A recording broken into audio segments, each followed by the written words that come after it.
बेखौ हौवा ना हिनजाव जेबो मिथिया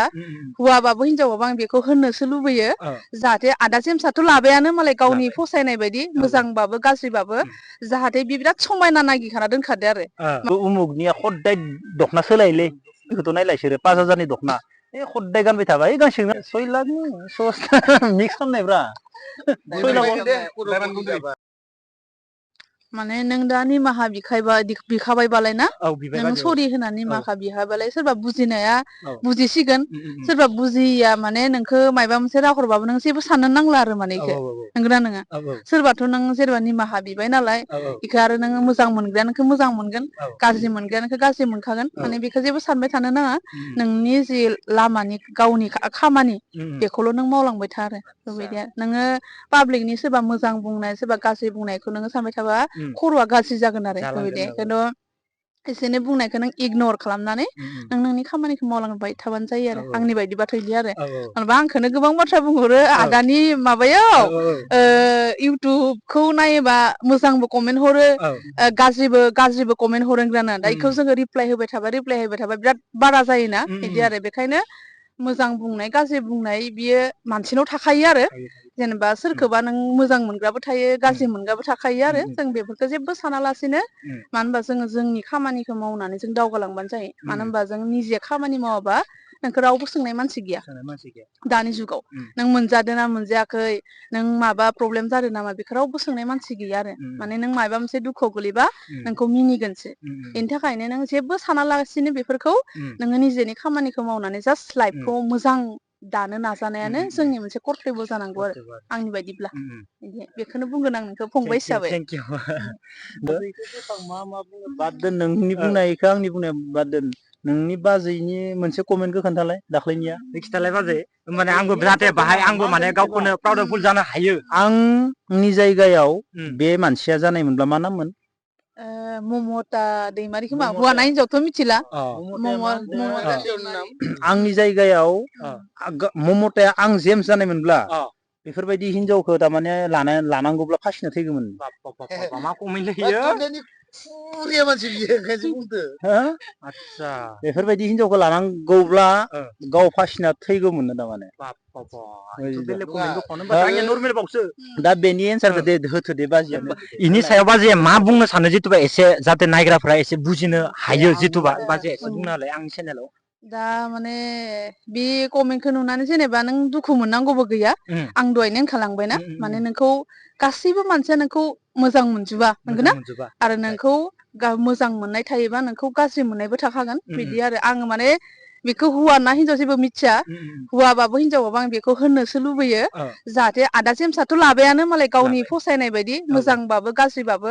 जाहाथे बे बिराद समायना नागिरखाना दोनखादो आरो माने आं बायदि गाज्रि मोनोबा जाहाथे फासि नांना थैनो नाङा मेसेज हरदो आरो इयो माने आदा जेमसाथ' लाखाबाय नालाय आदा जेमसखौबो साननो नांला मालायनि लाइफखौ नङा होमबा बयहाबो सोरबा ओरैबायदि जायो हिनजावखौ सोरबाया बिराद महर मोजां नायना लायो सोरबाया बिराद गियानखौ नायना लायो सोरबाया इनो मायबा मोनसे कुवालिटि बा मायबा मोनसेखौ फसायनानै बिदि लायो आरो बेबायदिहाय माने गावबा गाव मोनसे सयस थायोना दा जोङो बिबार बागानाव जोङो थाङो नंगौना बिबार बागानाव थाङोबाबो जोङो मा जायो जोंनि गावबा गाव सयस आं बबेबा गलाबखौ मोजां मोनगोन सोरबाया बेलेग बारसे बिबारखौ मोजां मोनगोन जोंनि सयसा आलदा आलदा जायोना बेफोरबायदि आरो बेखायनो आङो बेखौसो बुंनो लुबैयो दे बे हौवा बा हिनजाव गावनि थाखाय सिख्लाबा बिराद मोजां समायना सेंग्रा मोजां नायना दोनखाथो जाहाथे माने गाज्रि महरनि मानसि मोनोबा फासि नांना थैनो नाङा आरो जुदि सेंग्राबाथाय बिराद समायना माने बिउटिफुल हिनजाव नायना दोनखाथो आरो जाहाथे माने गाज्रि हिनजाव महर गैयि हिनजाव मोनोबाल आरो फासि नांना थैनो नाङा आङो जेबो गाज्रि मोना आरो माने महरखौ जोङो दाना लानो हाया महरखौ जों जुदि दाना लानो हायोबा एकदम जों बिराद समायना समायना दाना लानो हागौमोन नंगौना नङा जोङो गोसोम गुफुरखौबो जों दाना लानो हाया माने बेखौ जों जोनोमाव जि हरखानाय जोङो सोरजि जाखानायखा दाना लानो हानायबाथ' दुनियानि मानसियानो बिराद समायना समायना जागौमोन ना जि बायदि जों गोसो बायदि जों दाना लानो हागौमोन आंनो गन्थंखौ गोलाव नांगौ आंनो मेगनखौ देरस्रा नांगौ आंनो खावलायखौ फिसा नांगौ आंनो खावलायखौ फावदु नांगौ बेफोरबायदि आरो नाथाय जोङो जिउखौसो जों दाना लानो हायो जोंनि केरियारखौ जों दाना लानो हायो जोंनि फिउचारखौ जों दाना लानो हायो नों महरखौ बिराद समायना जानानै आखायाव थाखा फैसा गैयाबा नोङो बे महर मोजाङाबो गाबोननो खामला गायनानै खामलेले गोसोम जागोन इयो मिथिबाय बेबायदि आरो बेबायदि आं बेखौनो बुंनो सानो आरो सानैसो मानसिफोरा एक्चुअली बुजि मोनमारा दे नंगौ दे खिन्थु खिन्थु सानैसो मानसिफोरा तारमाने मोननैसो बुस्थुखौ बुजि मोना आरो सानैसो मानसिफोरा मोननैसो बुस्थुखौ बुजि मोनो खिन्थु होमबाबो आं बेखौ बारा साना खिन्थु सानैसो मानसिफोरा माने मिडियाआव ओंखारनाय लोगो लोगोनो आरो बद नाख्लायनो नागिरो आं हरखौ लानानै मोजां मोनलायनाय जायोबा बियो बायनोबो इयो गोरलै मानो होनबाथाय नोङो महरखौ नुनासो गोसथोदो गाबोननो जुदि महरा बया जायोबाथायथ' हिनजावखौ नोङो लायाबो जानो हागौना नोंगोना नङा बेखायनो माने मोजां मोननाया महर मोखांजों जेबो खोन्था गैया आरो गोसो मिलायनानै संसार जानो हाबासो बे संसारा टिकियो आरो खिन्थु महरखौ लानानै जाय मोजां मोनलायगोन हिनजावा गाबोननो महरा गाज्रि जाबायखो गारनोबो गोरलै नांगोन आरो दा जों प्रेक्टिकेल लाइफआव जों नुगासिनो दं आरो बेबायदि जाथाय जानायखौ आरो बेबायदिहाय दा नोंथांमोनाथ' एसे बुजिखाबाय जायफ्रा आंनि भिउवार्सफोर आंनि ब्लगखौ जायफ्रा नायो स' नोंथांमोना जुदि सोरबा बुजि मोनाखैबा नैबे भिडिअखौ नायनानै एसेबाबो बुजिदो जानांगौ स' नोंथांमोना गासैबो निमाहा होबानो जाबाय गोरोन्थिया बयनाबो जाखायो आरो भाबि सिन्थि नोंथांमोना एसे कमेन्ट हरबानो जाबाय जितु जाहाथे माने गोरोन्थि जानायाबो जुदि निमाहा बियाबासो माने मानसिनि माबा जायो आरोना खिन्थु गोरोन्थि जानानैबो जे आं निमाहा बिदो नोंथांमोना गाज्रि कमेन्ट हरदो आरोना निया खदाय दखना सोलायोलै नोंखौ बुंला नोंनि दामिखौथ' नायलाय सोरो 5000नि दखना खदाय गानबाय थाबा गांसेखौनो गानबाय थायो होनगोन खदाय सोलायना हो नों 500 सोलायबाय दा हो निउट्रि बयसर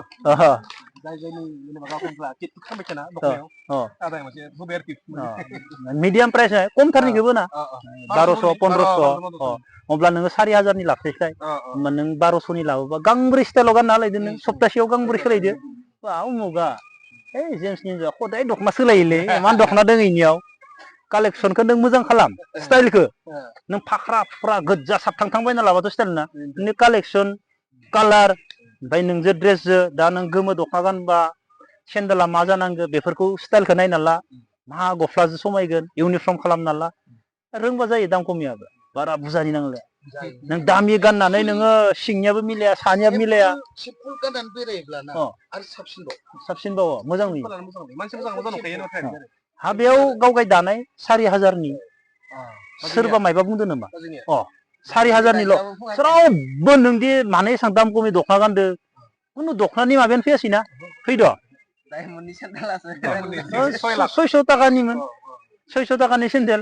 हा 4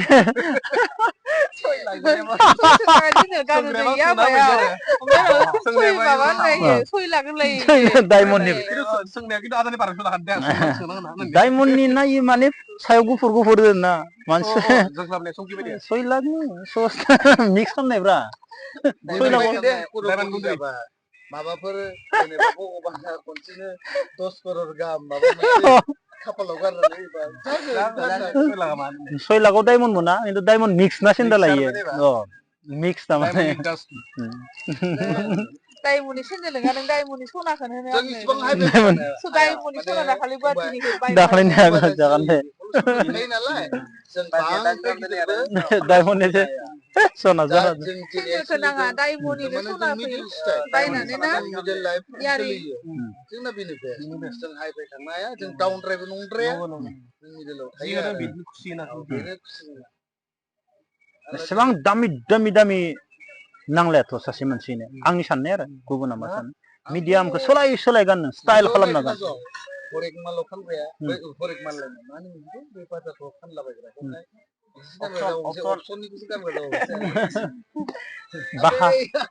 पकेटाव बाखार थाबानो जायोलै बाङालिफोरनि बायदि ओइ बिस्व बाखार थाबानो जायो गामसाबाबो नों ड्रेस दामि दामि गानना बाखारानो गैयाबा मा जानो